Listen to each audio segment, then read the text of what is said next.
তোমারেই যেন ভালোবাসিয়াছি শতরূপে শতবার, জনমে জনমে যুগে যুগে অনিবার। চিরকাল ধরে মুগ্ধ হৃদয় গাঁথিয়াছে গীতহার। কত রূপ ধরে পড়েছ গলায়, নিয়েছ সে উপহার। জনমে জনমে যুগে যুগে অনিবার।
নমস্কার। আমরা আজ উপস্থিত হয়েছি আমাদের এক ঘরোয়া বৈঠকি আড্ডায়। আমরা সকলে মিলে একত্রিত হয়েছি কবিগুরু রবীন্দ্রনাথ ঠাকুরকে স্মরণ করে। তার গান, কবিতা, ভাবনা ও দর্শনের মধ্য দিয়ে কিছুটা সময় আমরা সকলে একসাথে কাটাবো। আমি অনুরোধ করব প্রিয়ঙ্কর দাকে আমাদের এই বৈঠকি আড্ডায় এক বিশেষ জিনিস নিয়ে আলোচনা করার জন্য। রবীন্দ্রনাথকে নিয়ে আমরা যাই বলি না কেন তার শেষ নেই। তাই তুমি যদি আমাদের একটু রবীন্দ্রনাথের প্রযুক্তি এবং রবীন্দ্রনাথ এই নিয়ে যদি একটু আমাদেরকে বলতে। একদমই অদিতি, আজকে রবীন্দ্রনাথ ঠাকুরের 165তম জন্ম জয়ন্তী এবং এই দিনটি আমাদের সকলের কাছেই বিশেষ। রবীন্দ্রনাথ আমাদের জীবনের প্রতিটি পরতে পরতে, মননে, কর্মে সর্বত্র জড়িত। সেরকম এক বিশাল ব্যক্তিকে নিয়ে বলতে যাওয়াটা আমাদের মতন সাধারণ মানুষের কাছে একটা বাতুলতা ছাড়া আর কিছু নয়। তবু তার যে বিভিন্ন জ্ঞানের ক্ষেত্র রয়েছে, তাকে নিয়ে আলোচনার জায়গা রয়েছে, সেখান থেকে একটি ক্ষেত্র তুমি আজ আমাকে বলে দিলে, যেটা প্রযুক্তিগত জায়গা। বর্তমানে খুব জরুরি একটা জায়গা হচ্ছে এই প্রযুক্তিগত জায়গা, সেটা নিয়েই হয়তো আমরা আলোচনাটা শুরু করতে পারি। দেখো, প্রযুক্তি আজকে আমাদের জীবনের সর্বত্র এমনভাবে ছড়িয়ে রয়েছে, আমাদের ঘুম থেকে ওঠা থেকে ঘুমোতে যাওয়া পর্যন্ত, এমনকি ঘুমের মাঝেও যে সমস্ত ক্ষেত্রগুলি থাকে সেখানেও কিন্তু প্রযুক্তি জুড়ে রয়েছে। রবীন্দ্রনাথ আজ আমাদের সঙ্গে নেই ঠিকই, কিন্তু তার যে চিন্তা ভাবনা, যে আদর্শ, যে জ্ঞান, যে চেতনা, সে সমস্তই আজ যুক্ত হয়ে রয়েছে প্রযুক্তিগত ক্ষেত্রেও।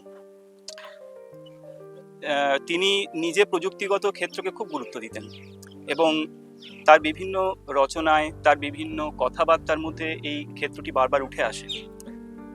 তার বিশ্ব পরিচয় বলে একটি গ্রন্থ আছে, তো সেখানে তিনি বারবার এই গোটা বিশ্বের যে রহস্যগুলি ছড়িয়ে রয়েছে সেই রহস্যগুলিকে ভালো করে জানবার জন্য, বোঝবার জন্য তিনি সমকালীন যে প্রযুক্তি রয়েছে সেই প্রযুক্তিকে কিভাবে কাজে লাগানো যায় সেই নিয়ে খুব বিস্তারিতভাবে, সুন্দরভাবে ব্যাখ্যা করে গেছেন। এবং তার যে এই আলোচনার ক্ষেত্র প্রযুক্তিগত জায়গা নিয়ে, তা কয়েকটা দিক থেকে যদি আমরা ধরে আলোচনা করি তাহলে হয়তো আমাদের ক্ষেত্রে বোঝার ক্ষেত্রেও সুবিধা হবে। যার মধ্যে প্রথম যে জায়গাটা আমি আলোচনা করব সেটা শিক্ষাগত জায়গা নিয়ে। রবীন্দ্রনাথ চিরদিনই মুক্ত শিক্ষার ক্ষেত্রে আদর্শে বিশ্বাসী ছিলেন। সেই কারণেই তিনি তপোবন রচনা করেছিলেন। এখানে শান্তিনিকেতন আশ্রম তৈরি করে বিশ্বভারতী গড়ে তুলে তিনি সেখানে যে শিক্ষার্থীদের সংযুক্ত করেছিলেন, শিক্ষক শিক্ষিকা বা শিক্ষা কর্মীদের নিযুক্ত করেছিলেন, তাদেরও ওপর তিনি দায়িত্ব আরোপ করেছিলেন যে কোনো রকম ভাবে যেন শিক্ষার্থীদের ওপরে কোনো সিলেবাসের বোঝা চাপিয়ে না দেওয়া হয়।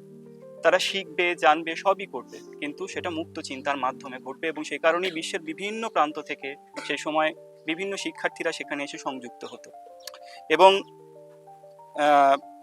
তাঁরই নিজের লেখা একটি উক্তি ক্ষেত্রে আমি বলতে পারি, নানা ভাষা, নানা মত, নানা পরিধান, বিবিধের মাঝে দেখো মিলন মহান। এই বিবিধের মধ্যে শিক্ষা লাভের যে তাৎপর্য তা তিনি উপলব্ধি করেছিলেন এবং তার শিক্ষা চিন্তাকে এগিয়ে নিয়ে গিয়েছিল। এবং আমি এটাও উল্লেখ করতে চাই যে বর্তমানে যে বিভিন্ন প্ল্যাটফর্মগুলি রয়েছে, এআই প্রযুক্তি, অনলাইন প্ল্যাটফর্ম রয়েছে, যার মধ্যে গুগল রয়েছে, যার মধ্যে আমরা ইউটিউব পাই, ই লার্নিং এর প্ল্যাটফর্ম পাই, সেগুলিও কিন্তু রবীন্দ্র এই আদর্শকে অনেকখানি কিন্তু আরো ত্বরান্বিত করেছে। যেমন উদাহরণস্বরূপ আমি বলতে পারি, আমি নিজে একটি ডিএড কলেজের সঙ্গে সংযুক্ত, শান্তিনিকেতন ডিএড কলেজ। তো সেখানে শিক্ষার্থীদের যে ই লার্নিং এর ক্লাস আমরা অফলাইন ক্লাসের সঙ্গে সঙ্গে করিয়ে থাকি মাঝে মধ্যেই। তো সেই জায়গাটিতেও কিন্তু আমরা দেখতে পাচ্ছি রাবীন্দ্রিক চিন্তাধারা কিছুটা হলেও কিন্তু আমাদের সেই সেকাল থেকে একটা দিক দর্শন করিয়ে এসছে। দ্বিতীয় যে দিকটি, সেটিতে চলে আসি আমরা। রবীন্দ্রনাথের দ্বিতীয় যে বিষয়, সেটা হচ্ছে এক আমির সঙ্গে বিশ্ব আমির সংযোগ। অর্থাৎ মানুষ শুধুমাত্র নিজের জ্ঞানের মধ্যে, পরিসীমার মধ্যে সে আবদ্ধ থাকবে না, তার জ্ঞানকে সে সংযুক্ত করবে গোটা বিশ্বের জ্ঞানের সঙ্গে, এবং তারই ফলে পরিপূর্ণ জ্ঞান চেতনা, অখণ্ড চেতনা মানুষ লাভ করবে। এবং এই চিন্তাধারা কে তিনি সামনে রেখেই মানে বারবার তিনি বিভিন্ন জায়গাতে তার বক্তব্য রেখে গিয়েছিলেন। একটি গান, বিশ্ব সাথে যোগে যেথায় বিহারও, সেইখানে যোগ তোমার সাথে আমার, সেই জায়গাটাও কিন্তু খুব সুন্দরভাবে এখানে মুক্ত হয়ে ওঠে। আমরা উদাহরণস্বরূপ যদি আমি বলি আজকের দিনের ক্ষেত্রে, সেটাকে নিয়ে আসি সেই চিন্তা ভাবনাকে, তাহলে আমরা দেখতে পাবো যে প্রসঙ্গত উল্লেখ করতে চাই, তার একটি প্রবন্ধ গ্রন্থ ছিল কালান্ত। তো সেই কালান্তর গ্রন্থেও তিনি জঙ্গম প্রবৃত্তিকে মুখ্য করেছিলেন। জঙ্গম মানে গতিযুক্ত, ভীষণ গতি থাকবে সেখানে। সেকালে পাশ্চাত্য সভ্যতা ভীষণভাবে মানে উন্নত করছিল, সেই অবস্থাকে সেই পাশ্চাত্য সভ্যতার প্রযুক্তিকে গ্রহণ করে আমাদের প্রাচ্যে সেই প্রযুক্তিকে যদি এগিয়ে নিয়ে যাওয়া যায়, বারবার সেই কথা তিনি বলে গিয়েছিলেন। আজকে আমরা দেখতে পাচ্ছি যে আমাদের এই উদাহরণস্বরূপ বলতে পারি, আমাদের যে কলেজের প্রাঙ্গণ রয়েছে, তো সেখানেও আমরা দেখতে পাচ্ছি ফেসবুক, সেখানে এক দুনিয়া, সেখানে কোনো ইনস্টাগ্রাম, সেখানে হোয়াটসঅ্যাপ, এই সমস্ত প্ল্যাটফর্মগুলির মাধ্যমে আমরা কিন্তু খুব সুন্দরভাবে ছাত্রছাত্রীদের কল্যাণে বা সাধারণ মানুষের কল্যাণে এমন অনেক জিনিস প্রযুক্তিগত দিক থেকে শেয়ার করতে পারছি, যার ফলে আমাদের জ্ঞানের সেই অখণ্ডতা যেন প্রতিভাত হয়ে উঠছে আমাদের প্রতি কাজের মধ্যে দিয়ে।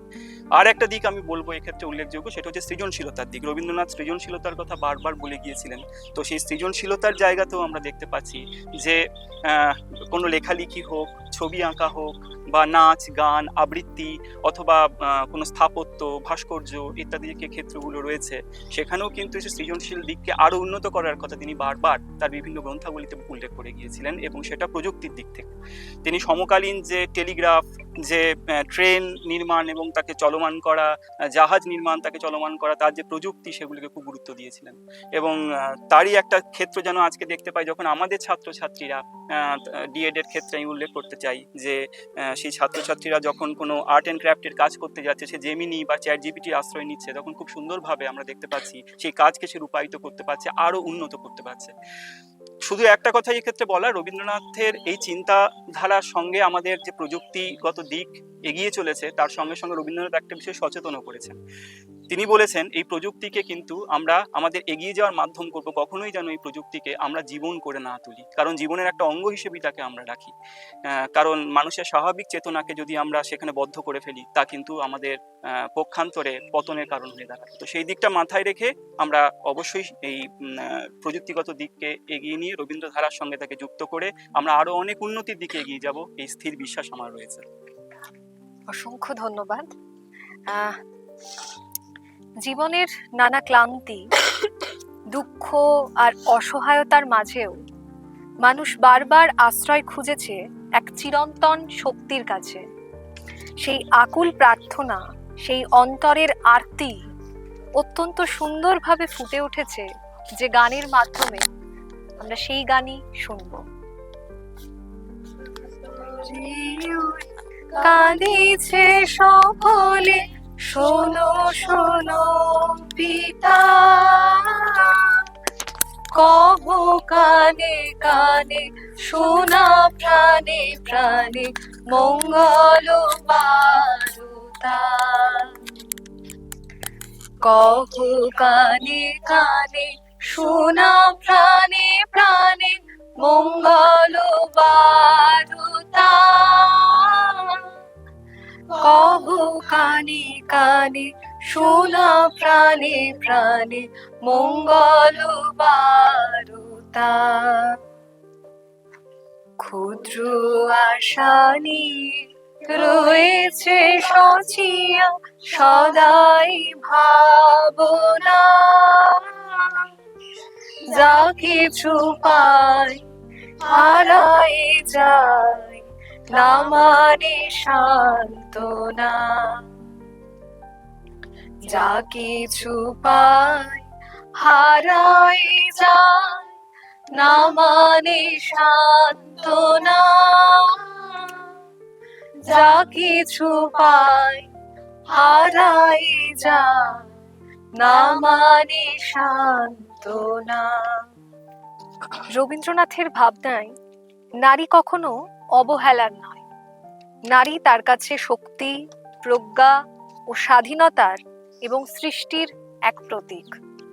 তার লেখায় নারী কেবল ঘরের মানুষ নয়, নারী স্বনির্ভর, সচেতন, আত্মমর্যাদার উজ্জ্বল এক প্রতীক স্বরূপ। তপতিদি, তুমি একটু আমাদের এই নারী উন্নয়ন এবং রবীন্দ্রনাথ নিয়ে তোমার মুখ থেকে আমরা কিছু শুনবো। অবশ্যই আমি চেষ্টা করব আমার কবিগুরু রবীন্দ্রনাথ ঠাকুরের এই নারী শক্তি নিয়ে যে সমস্ত কথাবার্তা বা বক্তব্য আছে তার কিছু অংশ আমি বলার চেষ্টা করব। রবীন্দ্রনাথ ঠাকুর নারী উন্নয়ন সম্পর্কে ভীষণ ছিল মানবদরদী এবং প্রগতিশীল মানুষ। তিনি চেয়েছিলেন যে শুধু পুরুষ শাসিত সমাজ নয়, নারী পুরুষ সম্মিলিতভাবে আমাদের এই সমাজ গড়ে উঠবে। মানে পুরুষরাও যেমন শিক্ষা গ্রহণ করবে, সেই তালে তালে নারীরাও কিন্তু সমশিক্ষা গ্রহণ করবে। সেজন্য তিনি আমাদের যে শান্তিনিকেতন আছে সেখানে তিনি নারী পুরুষ মিলিয়ে নতুন যুগ্মভাবে শিক্ষা শুরু করেছিলেন এবং তিনি চেয়েছিলেন যে নারী যদি উচ্চ শিক্ষা গ্রহণ করে তবেই কিন্তু আমাদের সমাজটা আরো উচ্চতর পদে এগিয়ে চলবে। এই যে উনি নারীর উন্নয়নের ব্যাপার, এটা তিনি তার সাহিত্যের মধ্যেও কিন্তু তুলে ধরেছিলেন। যেমন বলা যেতে পারে, যেমন উনার ঘরে বাইরে যে সাহিত্যটি আছে, যে উপন্যাস সাহিত্যের মধ্যে যে উপন্যাসটি আছে তার মধ্যে যে একটি চরিত্র আছে বিমলা, সেই বিমলা ছিল ভীষণ স্বাধীন চেতা এবং ভীষণ আত্মনির্ভরশীল মহিলা। তিনি আধুনিক শিক্ষা গ্রহণ করতে ভীষণ উৎসাহী ছিলেন। অবশ্যই তার এই আধুনিক শিক্ষা গ্রহণের পেছনে তার উৎসাহ প্রদান করেছিলেন তার স্বামী, কিন্তু তিনি যে তার এই স্বাধীন শিক্ষা গ্রহণ করবেন এবং সেই স্বাধীনতার সময়ে তাদের সঙ্গে যে স্বাধীনতাবাদীদের সাথে যে তিনি হাতে হাত মেলাবেন, সেই মনোবাসনাটা যে তিনি প্রকাশ করেছিলেন সেটাই কিন্তু এই উপন্যাসের মাধ্যমে আমরা কিন্তু জানতে পারি। তার সাথে সাথে বলতে গেলে আর একটা বিশেষ ভালো একটা ঘটনা বলা যায় যে আমাদের যে রবীন্দ্রনাথ ঠাকুর তার বড় ছেলে হচ্ছে রথীন্দ্রনাথ ঠাকুর, তো তেনার স্ত্রী হচ্ছে প্রতিমা দেবী। তো প্রতিমা দেবী রবীন্দ্রনাথ ঠাকুরের ভীষণ স্নেহভাজন একটি পাত্রী ছিলেন। তো রবীন্দ্রনাথ ঠাকুর বলেছিলেন প্রতিমা দেবীকে যে আপনি আসুন এবং আমাদের এই শান্তিনিকেতনে শিল্প, নারীদের যে শিল্প এবং সংস্কৃতিটাকে আপনি তুলে ধরুন। তো তিনি শিল্প সংস্কৃতি আমাদের নারী জগৎ মানে শান্তিনিকেতনের যে সমস্ত শিক্ষার্থীরা, নারী শিক্ষার্থীরা ছিলেন তাদেরকে শিল্প দিকে উন্নতি করার চেষ্টা করেছিলেন এবং সংস্কৃতির দিকে যেমন নাচ গান এগুলো শেখাতেন। এবং তার সাথে সাথে তিনি চেয়েছিলেন যে নারীরা স্বাবলম্বী হোক, তাই জন্য তিনি করেছিলেন আমাদের শান্তিনিকেতনের পাশের এলাকা, সেটা হচ্ছে ভুবনডাঙ্গা নাম। তো সেখানে তিনি একটি ছোট্ট মতো কুঁড়ে ঘরে নারীদেরকে সেলাইয়ের কাজ শেখাতেন।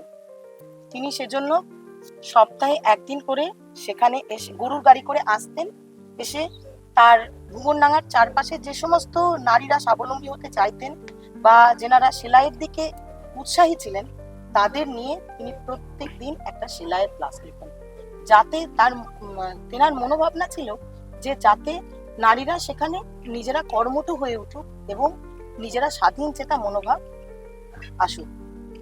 তাই আমাদের এই কবিগুরুর এই নারীর উন্নয়ন বিষয়ে যতই বলি ততই মনে হয় আরোই বলেই যাই এবং কমতি বলে মনে হয়। আমাদের এই বৈশাখী আড্ডায় আর একটা বিশেষ কথা যেটা না বললেই নয়, আমাদের প্রাণের ঠাকুর রবি ঠাকুরকে নিয়ে আমরা আগেই শুনলাম যে আমাদের এই রবি ঠাকুর মহিলাদের উন্নয়নের জন্য অনেক কিছু করে গেছেন, যেটার জন্য বিশেষ আকর্ষণীয় সেটা হয়েছে তিনি পুরুষদের সাথে সাথে মহিলাদেরও নিজের পায়ে দাঁড়ানোর প্রতি একাগ্র ছিলেন। তাই জন্য উনার সৃষ্টি আমাদের শান্তিনিকেতনে যে আনন্দ পাঠশালা থেকে পাঠ্যভবন, সন্তোষ পাঠশালা থেকে শিক্ষাসত্র, এই সমস্ত স্কুলে যে সমস্ত ছোট্ট ছোট্ট বাচ্চারা আছে তাদের নিজের হাতে মাটির তৈরি জিনিস বা ছোট্ট ছোট পাতা ছিঁড়ে, ছোট ছোট কাগজের পাতা ছিঁড়ে ছোট ছোট কানের দুল তৈরি বা ছোট ছোট খেলার জিনিস তৈরি বা মাটি থেকে যে সমস্ত ছোট্ট ছোট্ট উচ্ছিষ্ট জিনিস পড়ে থাকে, যেমন যে সমস্ত ফলের বীজ বা যে সমস্ত যেমন শুকনো ফল, সেগুলো থেকে তৈরি ছোট ছোট আহ, পশু পাখির মূর্তি তৈরি, এগুলো তারা নিজের হাতে নিজের ক্রিয়েটিভিটির মাধ্যমে তিনি তৈরি করতে বলতেন এবং এই তৈরির মাধ্যমে তিনি প্রত্যেক বছর আমাদের শারদোৎসব পালন করতেন। সেই শারদোৎসবটা হতো ঠিক দুর্গাপুজোর আগে, অর্থাৎ মহালয়ার দিন। সেই দিন সন্ধ্যাবেলায় আমাদের প্রত্যেকটা বাচ্চা নিজের তৈরি এই সমস্ত ছোট্ট হাতের তৈরি ছোট্ট ছোট্ট জিনিস নিয়ে তারা একটা মেলার পোশাক তৈরি করত। সেখানে কোনো রকম বাইরের জিনিসপত্র বিক্রির কোনো রকম সংযোগ, কোনো রকম কিছু ছিল না। সেই ছোট্ট ছোট্ট জিনিস তারা আনন্দের সাথে একে অপরের মাধ্যমে বেচা কেনা করত এবং সেগুলোই ছিল আমাদের আকর্ষণীয় একটা সময়। এই এই যে নিজের হাতে তৈরি ছোট ছোট জিনিস এবং মানুষ এইগুলোই বাড়িতে নিয়ে গিয়ে সুন্দরভাবে গুছিয়ে রাখা এবং দৃষ্টি আকর্ষণ করা এবং তার মধ্যে দিয়ে প্রত্যেকটা বাচ্চা তাদের ছোট থেকে মনের মধ্যে স্বাবলম্বী মনোভাব তৈরি করা, এগুলো কিন্তু আমাদের রবি ঠাকুরের মধ্যেই কিন্তু পাওয়া যায়। এই রাবীন্দ্রিক ভাবধারাটা আমাদের মাননীয় ডক্টর মলয়পীঠ স্যার আমাদের এই স্বাধীন ট্রাস্টের কর্মযজ্ঞের মধ্যে আনতে চেয়েছেন। আমাদের যে সমস্ত মহিলারা আছেন, যারা পিছিয়ে পড়া মহিলা বা যারা ইচ্ছুক মহিলা আছেন, তারাও নিজের হাতের কাজের জিনিসপত্র তৈরি করে আমাদের একটি ছোট্ট মেলা যেটি আমাদের আয়োজিত হয় আমাদের শান্তিনিকেতন মেডিকেল কলেজে, যেটা হচ্ছে শান্তিনিকেতন হাট। এই হাটের মাধ্যমে তিনি সকল মানুষের কাছে পৌঁছে দিতে চাইছেন। এই হাট শুধু ছোট্ট একটি হাট নয়, এটি সমাজের বিভিন্ন প্রান্তরে যে সমস্ত মানুষজন আছে তাদের সাথে আমাদের মিলনস্থল।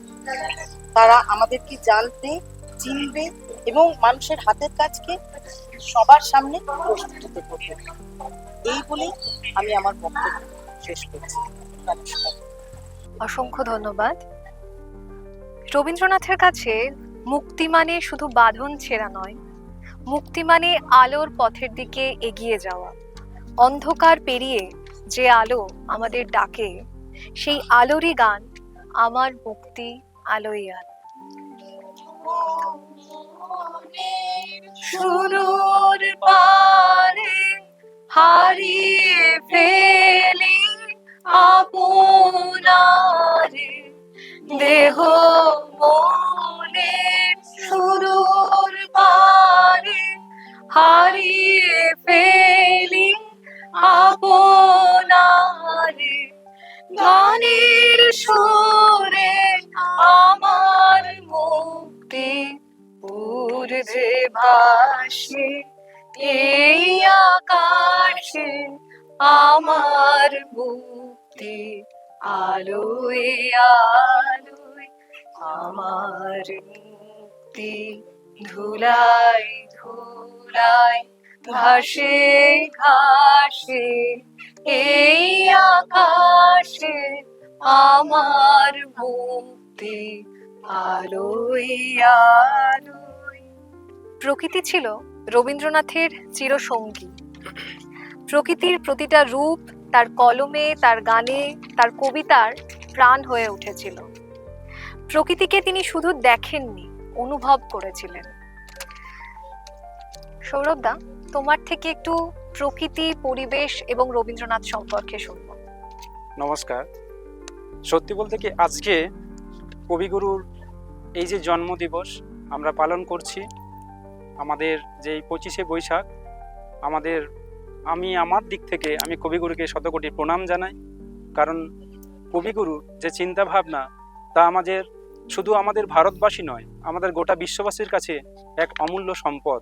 সেই চিন্তাধারার মধ্যে ছিল সৃজনশীলতা, পরিবেশকে কীভাবে সংরক্ষণ এবং উপযুক্তভাবে বসবাসযোগ্য করে তোলা সম্ভব, সেই সম্পর্কে তিনি অনেক চিন্তাধারা, তার বিভিন্ন লেখা, কবিতা, নাটক, গান, প্রবন্ধ, ছোট গল্প সবেতেই তিনি লিখে গেছেন। সত্যি বলতে কি, আমাদের যে মানব সমাজ, সেই মানব সমাজের বসবাস কিন্তু এই প্রকৃতির আঁতুর ঘরে, প্রকৃতির রক্ষণাবেক্ষণে। আমাদের যে সকল যে বর্তমান যে বিভিন্ন উন্নত দেশগুলো রয়েছে, সেখানে আমরা দেখছি কি না, এই উন্নত দেশগুলো নিজেদের প্রয়োজনে, নিজেদের লাভের আশায় তারা এই প্রকৃতিকে বিভিন্নভাবে কলুষিত করছে। বিভিন্ন জায়গায় গাছ কাটা, কোথাও হয়তো বাঁধ নির্মাণ করে প্রকৃতির যে ভারসাম্য, সেই ভারসাম্যটাকে নষ্ট করছে। কিন্তু আমরা লক্ষ্য করব যে আজ থেকে প্রায় 1 শতাব্দী আগে কবিগুরু তার যে বিভিন্ন লেখাগুলো, সেই লেখাগুলোতে তিনি এই প্রকৃতি সম্পর্কে যে সচেতনতা, সেই সম্পর্কে মানুষকে জাগরূক করে গিয়েছিলেন। বিশেষ করে আমরা যদি তার শৈশব দিককার যে প্রথম কবিতা, আমরা তার কবিগুরু রবীন্দ্রনাথ ঠাকুরের যে প্রথম কবিতা জল পড়ে পাতা নড়ে, সেখান থেকে আমরা বুঝতে পারবো যে কবিগুরু তার যে সাহিত্য সৃষ্টি, সেই সাহিত্য সৃষ্টির প্রাক লগ্নে তিনি পরিবেশ রক্ষার প্রতি যথেষ্ট গুরুত্ব দিয়েছিলেন। এবং এর পরবর্তীকালে আমরা যদি আরও এগিয়ে যাই, তার যে বিচিত্র সাহিত্যধারা, সেই বিচিত্র সাহিত্যধারায় আমরা দেখব যে তার যে বৃক্ষ নামে যে একটা কবিতা রয়েছে, সেই বৃক্ষ কবিতায় তিনি আমাদের যে মৃত্তিকা রয়েছে, যাকে আমরা মাটি বলছি, এই মৃত্তিকাকে তিনি বীর সন্তান বা আদি প্রাণপুরুষ রূপে তিনি প্রতিষ্ঠা দিয়ে গেছেন। এছাড়াও আমরা দেখে থাকব যে আসলে আমাদের মনে একটা প্রশ্ন জায়গাটা স্বাভাবিক, যে কবিগুরুর মধ্যে এই পরিবেশ সচেতনতা এলো কিভাবে। না, কবিগুরু তিনি খুব ঘুরতে বা ভ্রমণ পিয়াসী মানুষ ছিলেন। তিনি কি করতেন না, তৎকালীন সময়ে যেটা আমাদের এখনকার বাংলাদেশ রাষ্ট্র, সেই বাংলাদেশ রাষ্ট্রের শিলাইদহ নামক যে স্থান রয়েছে, সেই স্থানে তিনি জমিদারির কাজ সামলাতে গিয়েছিলেন। এবং এই বাংলাদেশে যাওয়াকালীন সেখানকার যে প্রাকৃতিক পরিবেশ এবং আমাদের ভারতবর্ষে তথা পশ্চিমবঙ্গের যে প্রাকৃতিক পরিবেশ, তা তাকে খুব ভীষণভাবে আকৃষ্ট করেছিল। এবং তিনি সেখান থেকে শিক্ষা গ্রহণ করে তিনি তার যে প্রকৃতির যে রক্ষণাবেক্ষণ, প্রকৃতিকে যে দূষণ করা যায় না, যেটাকে আমরা এখনকার যুগের যে চিন্তাধারা, যেটাকে আমরা বলছি আধুনিক পরিবেশবাদ বা ইকোসেন্ট্রিসিজম, সেই যে চিন্তাধারা, বিশেষ করে এই যে নদী নালা, খাল বিল, যে বিভিন্ন খাল বিল, এইগুলোকে সংরক্ষণ করার কথা তিনি এর আগেই বলে গিয়েছিলেন। আমরা দেখে থাকব যে তার যে বিভিন্ন প্রবন্ধগুলো রয়েছে, সেই প্রবন্ধগুলোতে তার যে লেখা, যে দাও ফিরেছে অরণ্য লহয়ে নগর, বা আমরা তার যে নাটক, সেই নাটক বিশেষ করে মুক্তধারা, আমরা কিছুক্ষণ আগে জেনেছি যে মুক্তধারা আমাদের যে নাটক, সেই নাটকে যন্ত্র দানবের কথা বলা হয়েছে। হ্যাঁ, যুগের পরিপ্রেক্ষিতে আমাদের অবশ্যই টেকনোলজি বা প্রযুক্তিকে আমাদের দরকার, কিন্তু প্রযুক্তিকে আমরা এমনভাবেও কাজে লাগাবো না যেটা পরিবেশের যে ভারসাম্য, সেই ভারসাম্যকে তারা নষ্ট করবে। আমরা দেখতে পেয়েছি যে মুক্তধারা যে নাটক রয়েছে, সেই নাটকে বাঁধ নির্মাণের দ্বারা প্রকৃতির যে মুক্ত গতির আবেগ, সেই আবেগের ভারসাম্যকে নষ্ট করা হয়েছে, যার ফলে আধুনিক যে আমাদের সিস্টেম বা প্রযুক্তি রয়েছে, এখনকার যে বর্তমান পরিস্থিতি, সেখানে আমরা দেখতে পাই যে প্রত্যেকটা উন্নত দেশ তাদের নিজ নিজ স্বার্থ চরিতার্থ করার জন্য, তাদের নিজ নিজ আকাঙ্ক্ষা চরিতার্থ করার জন্য তারা কি করছে না বিভিন্ন জায়গায় প্রকৃতির যে বহমানতা সেই বহমানতাকে রুদ্ধ করছে, বান দিচ্ছে। এর ফলে কি হচ্ছে না, এর ফলে আমাদের প্রকৃতি ভারসাম্য নষ্ট হচ্ছে, কোথাও সুনামি আসছে, বিভিন্নভাবে প্রকৃতি দুষ্ট হয়ে পড়ছে এর দ্বারা। এছাড়াও আমরা আরও দেখতে পাই যে তার যে বিভিন্ন গল্পগুলো রয়েছে সেই গল্পতে আমরা দেখতে পাই তিনি বারবার বলেছেন যে ফিরে চল ফিরে চল ফিরে চল মাটির টানে। তিনি মাটিকে এখানে বাসযোগ্য একটা যে সুযোগ্য বাসযোগ্য পৃথিবী আমাদের থাকুক, যেখানে আমাদের গোটা বিশ্ববাসীর সেখানে ভালোভাবে বসবাস করবেন, সেই চিন্তাধারা তিনি তার বলে গেছেন। সমাজের 3টি মেন উপাদান যাকে আমি সবচেয়ে প্রাধান্য দিয়ে থাকব, তার মধ্যে হলো শিক্ষা, স্বাস্থ্য এবং পরিবেশ। তো আজকে আমার যে বক্তব্য ছিল আমি এতক্ষণ বলে এসেছি পরিবেশ সম্পর্কে। তো এই যে আমাদের কবিগুরুর যে মেন চিন্তা ভাবনা, তার যে বিভিন্ন আদর্শ, তার লেখাতে, গানে, কবিতায় পরিবেশ সম্পর্কে যে বিভিন্ন ভাবনা চিন্তা ফুটে উঠেছে, সেখান থেকেই আমাদের শ্রদ্ধেয় ডক্টর মলয়পীঠ মহাশয় তিনি অনুপ্রাণিত হয়ে আমাদের প্রতি বছর যে আমরা 1 কোটি গাছ লাগাবার যে উদ্যোগ, সেই উদ্যোগকে আমরা সকলে মিলে পালন করে চলেছি এবং এটা একটা বিশেষ পদ্ধতির মধ্য দিয়ে হয়ে থাকে। আমরা এর আগে দেখে থাকব যে কবিগুরু আমাদের যে পরিবেশ সম্পর্কে কতগুলি অনুষ্ঠানের সূচনা করে গিয়েছিলেন। সেগুলির মধ্যে উল্লেখযোগ্য হলো বৃক্ষরোপণ অনুষ্ঠান, যেটা আমরা পেয়ে থাকি যে আমাদের আজকে হয়তো কবিগুরুর শুভ জন্মদিন, কিন্তু এই যে বৃক্ষরোপণ অনুষ্ঠান সেটা আমাদের কবিগুরুর যে প্রয়াণ দিবস 22শে শ্রাবণ, সেই 22শে শ্রাবণে আমাদের এই বৃক্ষরোপণ অনুষ্ঠান পালিত হয়ে থাকে। আর এছাড়া তিনি আমাদের যে গ্রামীণ যে গ্রাম বাংলার যে শিল্প সংস্কৃতি এবং সেই শিল্প সংস্কৃতিকে ফুটিয়ে তোলার জন্য তিনি হলকর্ষণ নামে একটি উৎসবের প্রচলন শুরু করেছিলেন। এছাড়াও আমরা দেখতে পাবো যে ঋতুরাজ বসন্তকে আগমনের জন্য তিনি বসন্ত উৎসব এবং আমাদের যে বর্ষার সজীবতা, সেই বর্ষার সজীবতাকে তিনি সকলের সামনে মেলে ধরার জন্য বর্ষাকালীন একটি উৎসবের আয়োজন তিনি করেছিলেন। এছাড়াও কবিগুরুর যে চিন্তাধারা, সেখানে আমরা দেখব যে তার যে বিভিন্ন চিঠিপত্র রয়েছে, বিশেষ করে 1914 সালে তিনি যখন জাপান যাত্রীর ডায়েরি লিখছেন, সেই সময় তিনি যখন সমুদ্রে রয়েছিলেন তখন তিনি দেখছেন যে একটি জাহাজ থেকে চুঁয়ে চুঁয়ে তেল পড়ছে। এই যে তেল পড়া দেখে তার যে পরিবেশ সম্পর্কে যে সচেতনতা, সেই সচেতনতা তিনি প্রচুর তার লেখালেখির মধ্য দিয়ে তিনি পরিবেশ দূষণ সম্পর্কে সকলকে জানিয়েছেন এবং সচেতন করেছেন আমাদের সকলকে। এবং ওই একই আমাদের যে প্রকৃতি এবং পরিবেশ, এই প্রকৃতি এবং পরিবেশকে সাথে রেখে আমাদের ইউনেস্কো 2023 সালে আমাদের শান্তিনিকেতন তথা বিশ্বভারতীকে আমাদের ওয়ার্ল্ড হেরিটেজ যে তকমা, সেই তকমা আমাদের ইউনেস্কো দিয়েছে। এছাড়া এই যে গাছ 1 কোটি বছরে 1 কোটি গাছ লাগানোর যে প্রকল্প, এটার সাথে আমরা শ্রদ্ধেয় ডক্টর মলয়পীঠ মহাশয়ের আমরা দুটোকে এক করতে পারি। কীরকমভাবে না, কবিগুরু চেয়েছিলেন যে আমাদের যে চিন্তাধারাটা সেটা যেন সর্বজনীনতা লাভ করে, বিশ্বজনীনতা লাভ করে। একইভাবে আমাদের শ্রদ্ধেয় স্যারের চিন্তাধারা অনুযায়ী এই যে গাছ লাগানোর প্রকল্প, আমাদের পৃথিবীকে সুরক্ষিত করার যে প্রকল্প, সেটা শুধু আমাদের যে এই বীরভূমের মাটি বা পশ্চিমবঙ্গ তথা ভারতবর্ষ তথা আমাদের ভারতবর্ষের মধ্যে যে সমস্ত রাজ্যগুলি রয়েছে, প্রত্যেকটি রাজ্যতে আমাদের এই কর্মধারা বিভিন্নভাবে ছড়িয়ে পড়েছে। বিশেষ করে আমি যেহেতু এই আমাদের প্রতিষ্ঠান রয়েছে, সেখানে আমার কিছু স্টুডেন্ট বা ছাত্রছাত্রী যারা রয়েছে, আমি সেটা দেখেছি যে এর আগে ইয়ারে আমি করেছি যে মণিপুর বা মিজোরামের কিছু আমার ছাত্রছাত্রী ছিল, তাদেরকে এই যে আমাদের আসছে 5 জুন, পরবর্তীকালে আসছে যে আমাদের যে বিশ্ব যে পরিবেশ দিবস, সেই বিশ্ব পরিবেশ দিবস উপলক্ষে ওই দিনটিতে আমাদের এই বীরভূম তথা এই যে আমাদের মুলুকের যে প্রতিষ্ঠান রয়েছে, এই প্রতিষ্ঠান থেকেই এখান থেকে আমরা অনলাইনের মধ্য দিয়ে ওখান থেকে আমাদের যারা ছাত্রছাত্রী ছিল এই 1 কোটি গাছ লাগানোর যে প্রকল্প, সেই প্রকল্পকে আমরা রূপদান করে চলেছি সারা বছর ব্যাপী। তো আমি এই সংক্ষিপ্ত বক্তব্য রেখে কবিগুরুর প্রতি শ্রদ্ধা নিবেদন, ভালোবাসা, সম্মান, প্রণাম জানিয়ে আজকের আমার এই সংক্ষিপ্ত বক্তব্যটুকু শেষ করলাম। নমস্কার। অসংখ্য ধন্যবাদ। রবীন্দ্রনাথের সৃষ্টি জগৎ যেমন গভীর, তেমনি রস সমৃদ্ধ। তার গানে যেমন ধ্যান আছে, তেমনি আছে খেলা। যেমন ভাব, তেমনি আছে লীলারসের স্নিগ্ধ হাসি। সেই অনাবিল রস, স্নিগ্ধ কৌতুক আর লীলা মাধুর্যের আবহে এবার আমরা শুনবো মহারাজও একই সাজে। মহারাজও একই সাজে এলে হৃদয় পুরো মাঝে, চরণ তলে কোটি শশী সূর্য মরে লাজে।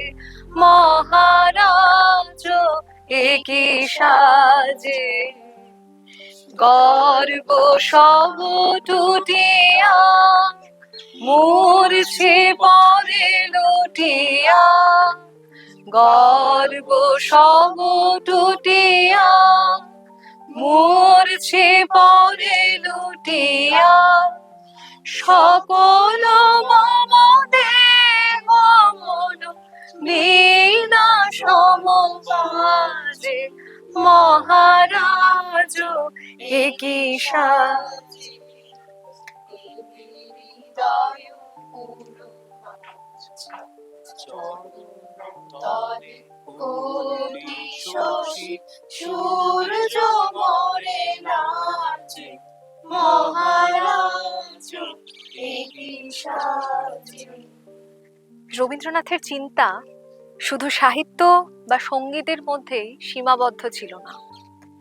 শিক্ষা, সমাজ চেতনা ও মানব কল্যাণ নিয়েও তার ভাবনা ছিল অত্যন্ত গভীর ও আধুনিক।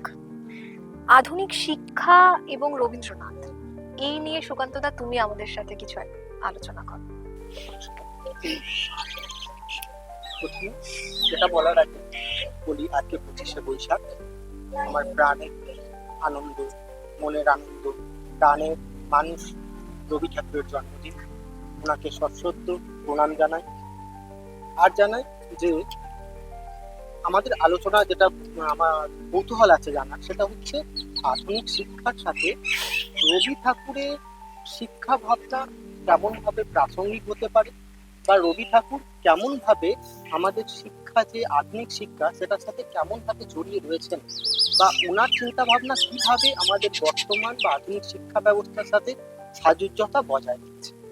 সেটা বলতে গেলে আমাদেরকে যে আধুনিক শিক্ষা ব্যবস্থা বলতে 2020 সালে ভারতের যে জাতীয় শিক্ষানীতি রয়েছে সেটা নিয়ে একটু আলোকপাত করতে হবে, কারণ সেই অনুযায়ী আমাদের আধুনিক শিক্ষা ব্যবস্থা পরিচালিত হচ্ছে। কেমন না, এখন শিক্ষা ব্যবস্থাটা হয়েছে 4টি কাঠামোতে তৈরি হয়েছে, 5+3+3+4।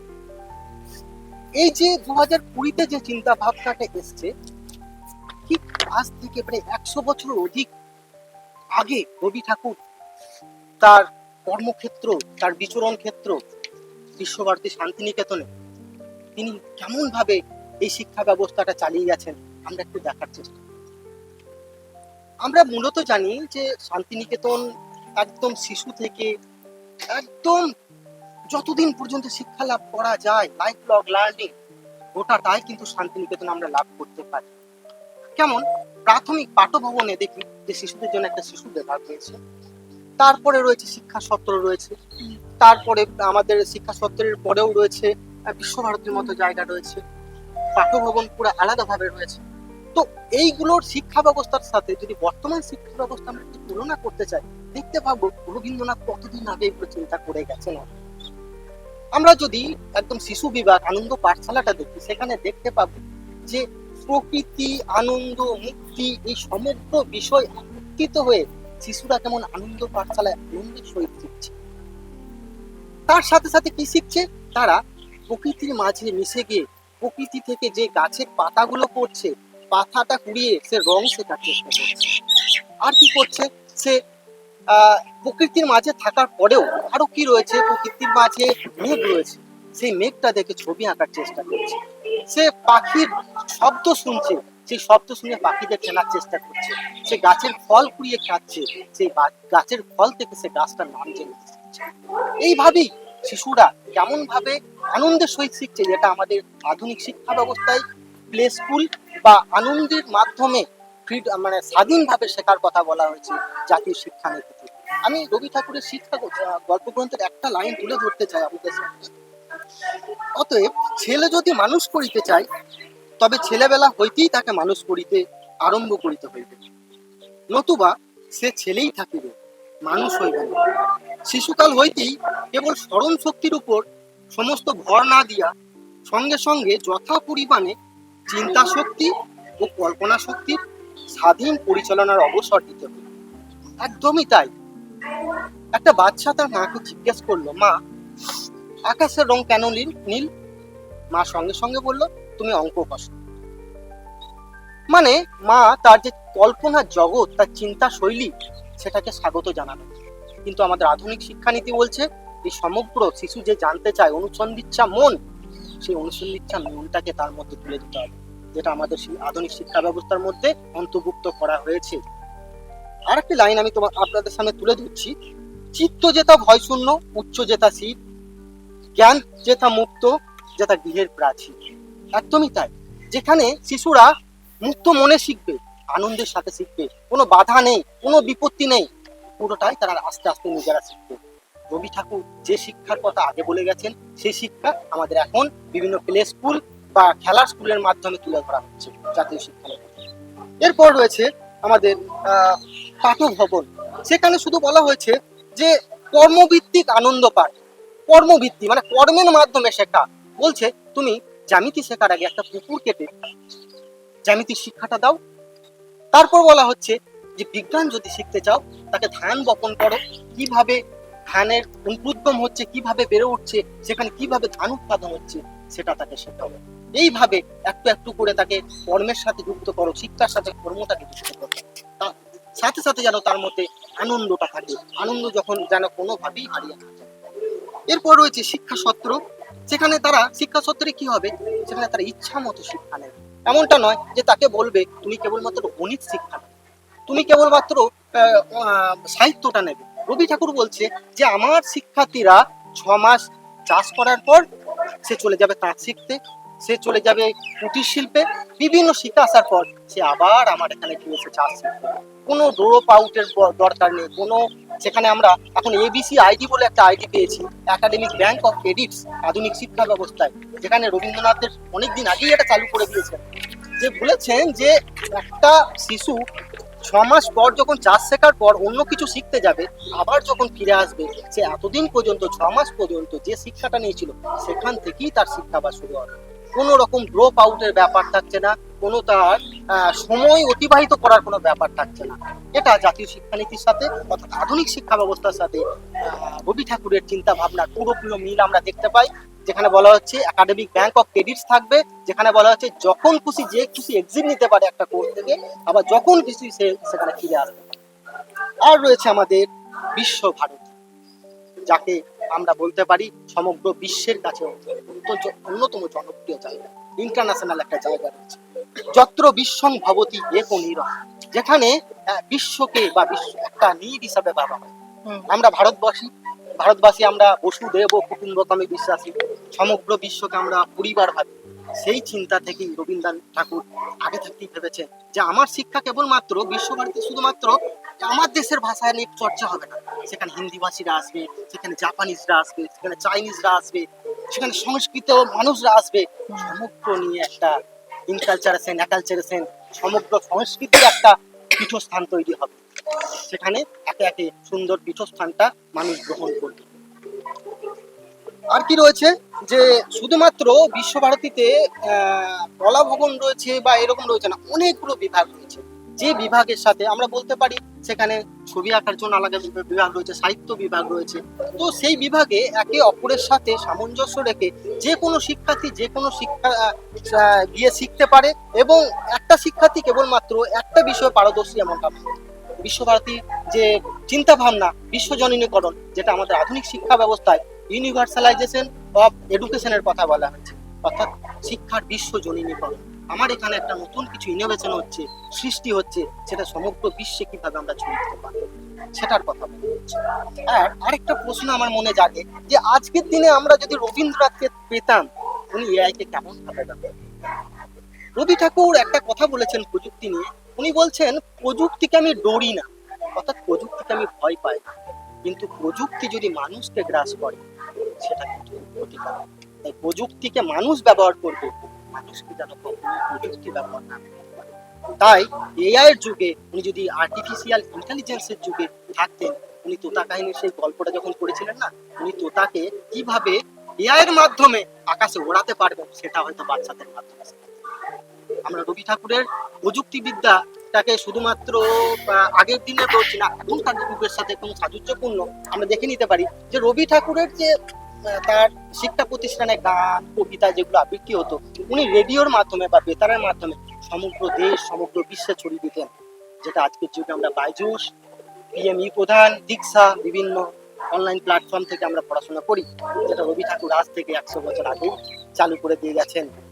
যে অনলাইন, এছাড়াও উনি গ্রামীণ তাঁত শিল্পকে উন্নত করার জন্য তাঁতকে কিভাবে তৈরি করতে হয় উনি ভিডিও করে নিয়ে যেতেন এবং গ্রাম অঞ্চলে সেটা প্রজেক্টরের মাধ্যমে চালাতেন। আজকের দিনে আমরা বারবার যেটা বলি অডিও ভিজুয়াল লার্নিং, আজ থেকে কত বছর আগে। তাহলে আজকে শিক্ষা ব্যবস্থার সাথে ওনার কত রকমের মিল রয়েছে। আর একটা কথা বলে আমি শেষ করব, সেটা উনি কখনোই ওই ডিগ্রি লাভকে বিশ্বাস করতেন না বা সার্টিফিকেটকে বিশ্বাস করতেন না। উনি বিশ্বাস করতেন কোয়ালিটিকে, কোয়ান্টিটিকে বিশ্বাস করতেন না। উনি বলতেন সার্টিফিকেট কখনোই একজন ছাত্র বা একটা শিশু বা একটা মানুষের মানদণ্ড হতে পারে না। সে আমার এখান থেকে যেটা শিখে নিয়ে যাবে সেটাই তার আসল পরিচয়। সে আগামী দিনে চলতে পারবে, আগামী দিনে অপরকে শেখাতে পারবে। আমি একটা উদাহরণ তুলে ধরি, রামকিঙ্কর বেজ, উনি পড়াশোনা দিতে ম্যাট্রিক ফেলছিলেন, তো উনি একটা ছবি এঁকেছিলেন যেটা রবি ঠাকুরের চোখে পড়েছিল। সঙ্গে সঙ্গে বলেছিলেন কে এই ছেলে, ও তাড়াতাড়ি শান্তি নিকেতন। কিন্তু ওকে বলা হচ্ছে বাবু উনি তো ফেল করেছেন, ওনার তো কোনো ডিগ্রি নেই। বলছে ওর তো দুটো চোখ আছে, ওই চোখ দুটোই আমার ডিগ্রি, ওই দুটোই আমার সম্পদ। যেটা আজকের দিনে অধিক প্রাসঙ্গিক। আমরা যেটা এখন সবসময় কোয়ান্টিটি নিয়ে ভাবি যে কে কোন ডিগ্রি পাস করলো, কিন্তু উনি সবসময় কোয়ালিটিতে বিশ্বাস করতেন। গুণগত মান শিক্ষার যে উনি উনি আনন্দের সুরে বলতেন আমার এখানে অনেকেই আসতো যারা ডিগ্রি না নিয়ে চলে যেত, শুধু শিখে পালিয়ে যেত, আমার এটাতে আনন্দ হতো। আমি কবিগুরু রবীন্দ্রনাথ ঠাকুরকে শ্রদ্ধা জানাতে চাই। তিনি আমার প্রাণের আরাম, মনের আনন্দ, আত্মার শান্তি। রবি ঠাকুরের শিশু শিক্ষা নিয়ে আমরা অনেকখানি জানলাম যে আনন্দ পাঠশালা বা পাঠভবন শিশু বিভাগ কেমন ভাবে শিক্ষা পরিচালনা করে। রবি ঠাকুরের শিশুদেরকে শিক্ষা দান সম্পর্কে একটা ছোট্ট কোটেশন আমি তুলে ধরতে চাই। আমাদের দেহ 3.5 হাতের মধ্যে বদ্ধ, কিন্তু তাই বলিয়া ঠিক সেই 3.5 হাত পরিমাণ গৃহ নির্মাণ করিলে চলে না। স্বাধীন চলাফেরার জন্য অনেকখানি স্থান রাখা আবশ্যক, নতুবা আমাদের স্বাস্থ্য এবং আনন্দের ব্যাঘাত হয়। শিক্ষা সম্বন্ধেও এই কথা খাটে। যতটুকু কেবলমাত্র শিক্ষা অর্থাৎ অত্যাবশ্যক, তাহার মধ্যে শিশুদিগকে একান্ত নিবন্ধ রাখিলে কখনোই তাহাদের মন যথেষ্ট পরিমাণ বাড়িতে পারে না। অত্যাবশ্যক শিক্ষার সহিত স্বাধীন পাঠ না মিশাইলে ছেলে ভালো করিয়া মানুষ হইতে পারে না। রবি ঠাকুরের এই আদর্শকে মাথায় রেখে জাতীয় শিক্ষানীতির যে চিন্তা ভাবনা, যে স্বাধীনভাবে শিক্ষা শিশুদের মধ্যে দেওয়ার সুযোগ করে দিতে হবে, ফ্রিডম আনতে হবে, ফ্রি এডুকেশন আনতে হবে, সেই চিন্তা ভাবনা আমরা আধুনিক শিক্ষায় প্রচলিত ভাবধারায় দেখতে পাচ্ছি। এইটুকুই। রবীন্দ্রনাথের শিক্ষা ভাবনা আমাদের জাতীয় শিক্ষানীতিতে কিভাবে প্রাসঙ্গিক হয়ে উঠেছে আমি একটুখানি বলার চেষ্টা করলাম। এইটুকুই। অসংখ্য ধন্যবাদ। মনের কিছু অনুভূতি আছে যা সহজে ভাষায় বোঝা যায় না। প্রেম, দ্বিধা, আকাঙ্ক্ষা আর না বলা অনুভবের যে সূক্ষ্ম আলোড়ন, রবীন্দ্রনাথ তাকে সুরে বেঁধেছেন এক অপূর্ব মাধুর্যে। এবার শুনবো হৃদয়ের নীরব প্রশ্নে ভেজা এক চিরন্তন প্রেমের গান, সাথে নৃত্য। সখী ভাবনা কাহারে বলে। সখী ভাবনা কাহারে বলে, সখী যাতনা কাহারে বলে, তোমরা যে বলো দিবস রজনী ভালোবাসা ভালোবাসা, সখী ভালোবাসা কারে কর, সে কি বলি যাতনা মন, সে কি বলি চোখের জল, সে কি বলি দুঃখের শ্বাস। লোকে তবে বলে কি সুখের তরে এমন দুঃখের মাস। আমার চোখে তো সকলে শোভন, সকলে নবীন, সকলে বিমল, সুনীল আকাশ শ্যামল কানন, বিষাদ যোছনা কুসুম কোমল, সকলে আমার মতো। তারা কে বলি হাসে, কে বলি গায়, হাসিয়া খেলিয়া মরিতে চায়। না জানি বেদন, না জানি রোদন, না জানি সতে যাতনা যত। ফুল সে হাসিতে হাসিতে ঝরে, জোছনা হাসিয়া মিলায় যায়। হাসিতে হাসিতে আলোক সাগরে, আকাশের তারা এ আগে কাজ। আমার মতো সুখী কে আছে, আয় সুখী আয় আমার কাছে। সুখী হৃদয়ের সুখের গান, শুনিয়া তোদের জুড়াবে প্রাণ। প্রতিদিন যদি কাঁদিবি কেবল, একদিন নয় হাসিবি তোরা। একদিন নয় বিষাদ ভুলিয়া, সকলে মিলিয়া গাহিব মোরা। ভাবনা কাহারে বলে, সুখী যাতনা কাহারে বলে। তোমরা যে বলো দিবস রজনী, ভালোবাসা ভালোবাসা, সুখী ভালোবাসা কারে কয়, সে কি কেবলই যাতনা। সাধু সাধু সাধু। এরপর অনেক তো হলো নাচ গান সবকিছু। এরপর আসি একটু অন্যরকম অন্য এক বিষয়ের আলোচনা নিয়ে। এরপর আমরা সৌম্যদার থেকে শুনবো জনস্বাস্থ্য সচেতনতা এবং রবীন্দ্রনাথ, এই নিয়ে একটু আমাদের সাথে কথা বল। আচ্ছা, আজকে আমি এখানে আসতে পেরে সকলকে ভীষণ রকমভাবে আমার শ্রদ্ধা জানাই। বিশেষ করে আজকের এই 25শে বৈশাখ কবিগুরু রবীন্দ্রনাথ ঠাকুরের 165তম জন্মবার্ষিকীতে আমরা আজকে এই যে অনুষ্ঠানে সবাই মিলে একত্রিত হতে পেরেছি, সেটা আমার কাছে একটা ভীষণ বড় সৌভাগ্য। জনস্বাস্থ্য এবং যে জনকল্যাণমূলক যে বিষয়গুলি রয়েছে, আমরা খুব একটা হয়তো সে বিষয়ে রবীন্দ্রনাথের দিকটা জানি না। আমরা অনেকেই জানি রবীন্দ্রনাথকে একজন লেখক হিসাবে, একজন কবি হিসাবে, একজন উপন্যাস লেখক হিসাবে, বা একজন হয়তো গান লিখেছেন বা ছবি এঁকেছেন, সেরকম শিল্প সত্তার মানুষ হিসাবে তার পরিচয় আমাদের সবার মনের মধ্যে ফুটে আছে।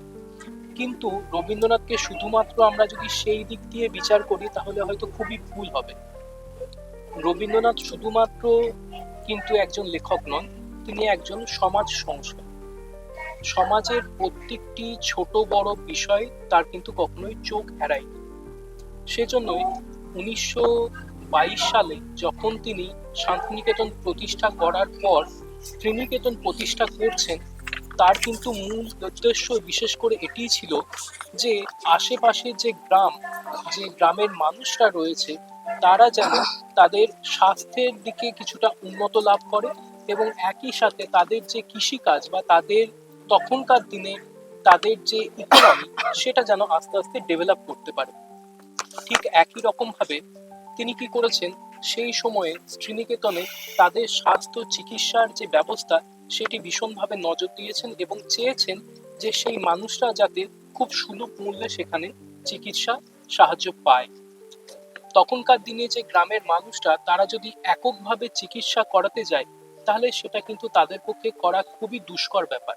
তাই তিনি কি করেছিলেন না, তিনি তাদের মধ্যে একটি বিষয় তিনি স্থাপনা করেছিলেন যে স্বল্প কিছু চাঁদা দিয়ে বা স্বল্প কিছু তাদের যে শস্য বা যে ফসল তারা মাঠে রোপণ করছেন সে থেকে তারা পাচ্ছেন, সেটা তারা এখানে শ্রীনিকেতনের যে ডেভেলপমেন্ট অফিস রয়েছে বা যে স্বাস্থ্য কেন্দ্র রয়েছে সেখানে জমা দিয়ে তারা কিন্তু খুবই অল্প মূল্যে সেখান থেকে স্বাস্থ্য যে সমগ্র বিষয়টা সেটা কিন্তু সেখান থেকে পেতে পারে খুবই স্বল্প মূল্যে। তাহলে এই বিষয়টি কিন্তু আজকের দিনে প্রাসঙ্গিকতা কিরকম ভাবে চলে আসছে না, আজকের দিনে আমরা যে হেলথ সিস্টেম বা লাইফ ইন্স্যুরেন্স বা যে পলিসিগুলো নিচ্ছি সেইটার একটা কিন্তু প্রাথমিক দিক বা প্রাথমিক ধরন কিন্তু সেখান থেকে চলে আসছে হেলথ ইন্স্যুরেন্স বা লাইফ ইন্স্যুরেন্সের মতন করে। ঠিক একই রকম ভাবে তিনি কিন্তু আরো দেখেছিলেন যে গ্রামে গঞ্জে মানুষেরা কিন্তু খুব বেশি কুসংস্কারচ্ছন্ন, তাই সে কিন্তু সবসময় চেষ্টা করেছেন তিনি তার সমস্ত লেখার মধ্যে বা এগুলোর মধ্যে যেন কুসংস্কারকে সরিয়ে বিজ্ঞানিক মানসিকতা যেন মানুষের মধ্যে ফুটিয়ে তুলতে পারে। সমাজে যে সমস্ত গ্রামের মানুষজনেরা রয়েছে তাদের মধ্যে যদি শিক্ষার বিস্তার হয় তবেই কিন্তু গ্রাম এগিয়ে আসবে, এবং গ্রাম যদি এগিয়ে আসে, গ্রামের মানুষেরা যদি সুস্বাস্থ্য নিয়ে এগিয়ে আসতে পারে তবেই কিন্তু দেশের কল্যাণ, দেশের মঙ্গল হবে। আমার গ্রাম যদি একটি দেশের মধ্যে সবসময় রোগে ভোগে বা তাদের মধ্যে যদি ইকোনমিক ক্রাইসিস চলতেই থাকে তাহলে একটি দেশ কিন্তু কখনোই সেখানে সাকসেসফুলি গ্রো করতে পারে না। তাই তিনি সবসময় চেয়েছেন যে আমাদের এই ভারতবর্ষে যে সমস্ত গ্রাম রয়েছে বা পল্লী গ্রামে যে সমস্ত মানুষেরা রয়েছে তারা যেন সুস্বাস্থ্য থাকে এবং তাদের যেন ইকোনমি ডেভেলপমেন্ট ঠিকঠাক মতন হতে থাকে। একই রকম ভাবে তিনি যখন দেখছেন যে এই বিভিন্ন রকম যে মহামারী বা এই সমস্ত বিষয়গুলো ছড়িয়ে যাচ্ছে সমাজের মধ্যে এবং সেগুলোতে তারা কি করছে, গ্রামের মানুষরা সেই জায়গাটায় মোকাবিলা করতে পারছেন না, তখন কিন্তু তিনি এখানে অগ্রণী ভূমিকা পালন করতেন এবং মানুষদেরকে সচেতন করতেন। 1918 সালে যখন ইনফ্লুয়েঞ্জা মহামারীর একটি আকার ধারণ করেন তখন কিন্তু উনি শুধুমাত্র সেখানে ঘরে বসে থাকেননি বা নিজের সমাজের বা নিজের পরিচয় মানুষদের মধ্যে সেখানে সীমাবদ্ধ থাকেননি, তিনি কিন্তু রীতিমতন মাঠে নেমে কাজ করেছেন। বিভিন্ন যে পুকুর, খাল, বিল বা যে সমস্ত আমাদের জায়গাগুলো রয়েছে যেখানে জমা জলের সম্ভাবনা রয়েছে সেগুলো উনি সংস্কার করানোর চেষ্টা করেছেন এবং নিজে হাতে সেখানে কিন্তু কাজ করেছেন। একই সাথে আর কি হচ্ছে না, পরবর্তীকালে আমরা যখন দেখছি যে শান্তিনিকেতন এবং শ্রীনিকেতন দুটি জায়গায় ভীষণ রকম ভাবে ডেভেলপ হয়ে গেছেন এবং সেখানে দেশের বা বিদেশের বিভিন্ন জায়গা থেকে শিক্ষার্থী এবং শিক্ষক এসে যোগ দিয়েছেন, এই ভাবনা চিন্তার ধারাটা একটা সুগঠিত জায়গায় এসে পৌঁছেছেন, তখন তিনি লক্ষ্য করলেন যে শুধুমাত্র কিন্তু এ ধরনের স্বাস্থ্য ব্যবস্থা বা উপদেশমূলক জায়গাতেই থাকলে তাকে আটকে থাকলে চলবে না। তাই পরবর্তীকালে 1927 সালে তিনি সৃষ্টি করলেন পিয়ারসন নামে একটি হসপিটাল ডক্টর জর্জ পিয়ারসনের সাহায্যে, এবং পরবর্তীতে সেই হসপিটাল আজকের দিনেও কিন্তু মানুষকে সেবা করে চলেছে, সুস্থ করে চলেছে। একই রকম ভাবে আমরা দেখতে পারি উনি ওনার লেখার মধ্যে ভীষণভাবে কিন্তু সমাজে যে গ্রাম উন্নয়ন সেগুলোকে তুলে ধরেছেন, যেমন স্বদেশী সমাজ বা পল্লী শিক্ষা যে সমস্ত কথাগুলো তিনি বলেছেন এই বিভিন্ন ধরনের লেখার মধ্যে আমরা সেগুলো পেয়ে থাকি। এছাড়াও তার যে এই ইউনিভার্সিটি বা স্কুলগুলো রয়েছে, পাঠভবন, শিক্ষাসত্র, বিশ্বভারতী ইউনিভার্সিটি, এখানে সমস্ত স্টুডেন্টদের মধ্যে তিনি সুস্বাস্থ্য তৈরি করার জন্য তাদেরকে বেশ কিছু নিয়মাবলীর মধ্যে দিয়ে যেতে বলেছেন বা ফলো করতে বলেছেন। এক হচ্ছে গিয়ে যোগা মেডিটেশন করা, দ্বিতীয়ত হচ্ছে গিয়ে তাদের জন্য সাঁতার শেখার ব্যবস্থা করা, এবং একই রকম ভাবে পড়াশোনার পাশাপাশি তারা যেন খেলাধুলা এটার মধ্যেও ভীষণ রকম ভাবে তারা জোর দেয়, সেদিকেও কিন্তু তিনি ভীষণ রকম ভাবে চেয়েছেন। আজকের দিনে সমাজে দাঁড়িয়ে আমরা যদি সেগুলো দেখতে চাই তাহলে দেখবো আমরা এটাকে একটা হলিস্টিক ডেভেলপমেন্টের ব্যাপারের মধ্যে নিয়ে চলে আসি। কি রকম না, হলিস্টিক ডেভেলপমেন্ট বলতে সামগ্রিক বিকাশ, যেখানে শুধুমাত্র তার মানসিক বিকাশটা ধরে থাকছে না বা শুধুমাত্র এক রকমের সাবজেক্টের ভিত্তিতে সে কতটুকুনি পড়াশোনা জানছে বা সিলেবাসে কতটা সে নাম্বার পেয়েছে সেটার কিন্তু পড়ে থাকছে না, তার স্বাস্থ্য, তার সামাজিকতা, তার বুদ্ধি, তার বিচার, তার আঁকা, তার গান, সমস্ত রকমের যে একটি মানুষের প্রতিভা হতে পারে, একটি ছাত্র বা ছাত্রীর প্রতিভা হতে পারে, সেই জিনিসটি কিরকম ভাবে ফুটে উঠতে পারে সেই ডেভেলপমেন্টটা তিনি কিন্তু তুলে ধরেছেন। এবং স্বাস্থ্যের কথা বারবার তুলতেই বা বলতেই আমার যেটা প্রথমেই মনে চলে আসে যে আমাদের এই স্বাধীন ক্যাম্পাসেরই সাথে সংলগ্ন যে শান্তিনিকেতন মেডিকেল কলেজ রয়েছে, দুটোরই একই নাম, শান্তিনিকেতন মেডিকেল কলেজ বা শান্তিনিকেতন বিশ্বভারতী। এই শান্তিনিকেতন মেডিকেল কলেজের যে বিভিন্ন রকমের ফেসিলিটি আজকের দিনের এই প্রান্তিক মানুষদের কাছে পৌঁছে দিয়েছেন মলয়বাবু, এই মলয়বাবুর এই ভাবনাকে আমার তরফ থেকে একটা কুর্নিশ। এখানে তিনি হেন কোনো পরিষেবা নেই যেগুলো মানুষের কাছে পৌঁছে দিচ্ছেন না। সে যত বড়ই সার্জারি হোক বা যত কি বলবো কেন কঠিনতম রোগই হোক না কেন, সেই সমস্ত কিছু কিন্তু নিরাময় করার একটি ভীষণ রকম চেষ্টা করেছেন, যে এখানে গ্রামের মানুষটা যেন তাদেরকে বিদেশ বিভুঁইয়ে ছুটতে না হয়, তাদেরকে যেন দেশের মধ্যে থেকেই, এই অঞ্চলের মধ্যে থেকেই তারা যেন সুস্থ হয়ে উঠতে পারে। তাই এই স্বল্প কথা বলে আমি আমার কথা এখানে বক্তব্য শেষ করছি। ধন্যবাদ। তো আমরা আমাদের অনুষ্ঠান বা বৈঠকি আড্ডা, আমরা তো একটা ঘরোয়া বৈঠকি আড্ডার আয়োজন করেছিলাম, তো সেই আড্ডার আমরা একদম শেষ পর্যায়ে পৌঁছেছি। শেষ করব আমাদের এক রবীন্দ্রনাথেরই এক গান দিয়ে। সাথে যোগে যেথায় বিহার, সেইখানে যোগ তোমার সাথে আমার। বিশ্ব সাথে যোগে যেথায় বিহার, সেইখানে যোগ তোমার সাথে আমার। নয় কবনে নয় বিজনে, নয় কো আমার আপন মনে, নয় কবনে নয় বিজনে, নয় কো আমার আপন মনে, সবার যেথায় আপন তুমি।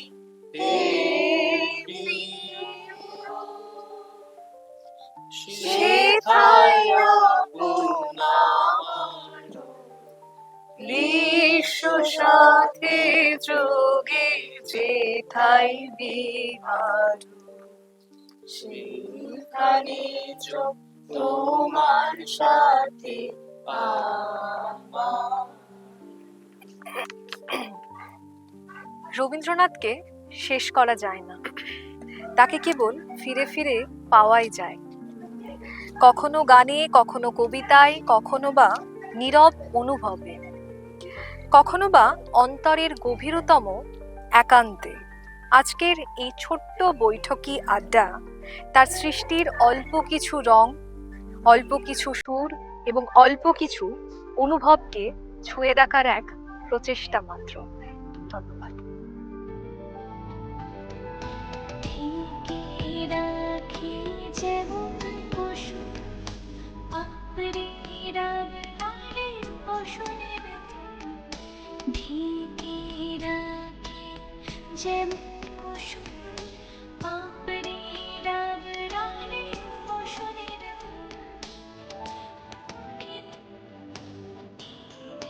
চোরা